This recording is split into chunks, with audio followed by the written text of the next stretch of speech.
এখন বাজে সন্ধে 7টা, একদম রেডি হয়ে আজকের ভিডিওটা স্টার্ট করছি।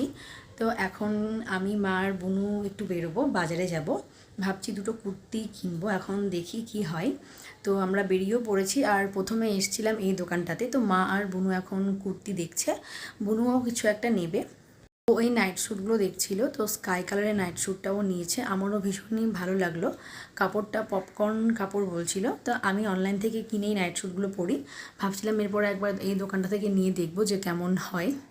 আর তারপর আমি কুর্তি দেখছিলাম, কুর্তিগুলো বেশ ভালোই ছিল, কিন্তু আমার অতটাও পছন্দ হচ্ছিল না। তো এখান থেকে আমি একটা কুর্তি নিয়েছিলাম। এরপরে গিয়েছিলাম অন্য একটা দোকানে, আর এখানে এসে দেখি কটনের এই ওয়ান পিসগুলো আমার তো ভীষণই পছন্দ হয়েছিল। তো এখান থেকেও আমি একটা নিয়েছিলাম। তারপরে এই দোকানটা এসেছিলাম, আর এখান থেকে কাশ্মীরি ঝুমকাগুলো দেখছিলাম। আমার অনেক দিন থেকে একটা নেওয়ার ইচ্ছে ছিল, কিন্তু কালারগুলো ঠিক ভালো লাগছিল না, ওই জন্য আমি নিইনি। তো দুটো ক্ল্যাচার নিয়েছিলাম, কারণ আমার ক্ল্যাচার প্রচণ্ড ভাঙে। এরপরে এসেছিলাম খাওয়া দাওয়া করতে, আর আমরা অর্ডার দিয়েছিলাম প্যান ফ্রাই মোমো, মা খাচ্ছিল পাপড়ি চাট। আমাদেরটা দিতে যেহেতু লেট হচ্ছিলো, তো আমি আর বোন এখানে একটু টাইম পাস করছিলাম। আর তারপরে আমাদের মোমোটা হাতে চলে এলো, খেতে বেশ টেস্টি ছিল। এরপরে চলে গিয়েছিলাম বাড়ি। এই যে আমি নিয়েছিলাম এই কুর্তিটা, কোয়ালিটিটা ভীষণই ভালো। আর এই ওয়ান পিসটা নিয়েছিলাম ইকত প্রিন্টের, আমার খুব ভালো লেগেছে।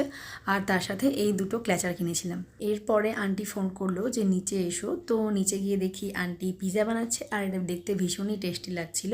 তো এটা খেয়ে আজকের ব্লগটা শেষ করছি। চলো, বাই।